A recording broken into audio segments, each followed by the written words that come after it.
জট কাটিয়ে ফের লোকসভার আগে বাংলায় বাম কংগ্রেস জোট। 2021 সালে বিধানসভা নির্বাচনের আগে কংগ্রেস ও বাম জোটের পথে গিয়েছিল, আর লোকসভার ভোটেও পশ্চিমবঙ্গে কংগ্রেস যে সিপিএম এর সঙ্গে লড়ছে আর সেই জোটের পথে এগোচ্ছে, তার আগে ইঙ্গিত দিয়েছিল প্রদেশ কংগ্রেস সভাপতি অধীর রঞ্জন চৌধুরী।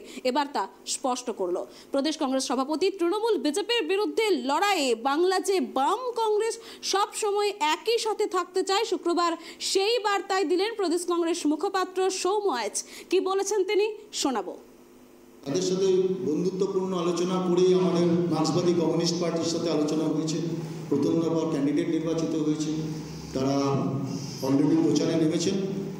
যখন যেরকম প্রয়োজন হবে নিশ্চয়ই আমাদের তারা জানাবেন। আমাদের যেখানে প্রার্থী থাকবে ওনাদেরকেও আমরা জানাবো একসঙ্গে। তৃণমূল এবং বিজেপির বিরুদ্ধে লড়াইয়ে আমরা সবসময় একসঙ্গে লড়াই করার পক্ষে ছিলাম, আছি, থাকব। দেখুন, কিছু কিছু জায়গায় সেটা তো বামফ্রন্টের নিজে তো আভ্যন্তরীণ বিষয়। ফরওয়ার্ড ব্লক তো আমাদের সঙ্গে জোট করেননি। আসলে বামফ্রন্টের তাদের জোট সঙ্গী, তারা হয়তো বোঝাবেন, কথাবার্তা বলবেন। আমাদের খোলাখুলি মার্ক্সবাদী কমিউনিস্ট পার্টি আমি বলছি তো, তাদের সাথে জোটে কথাবার্তা হয়েছে, তাই আমরা প্রার্থী দিয়েছি।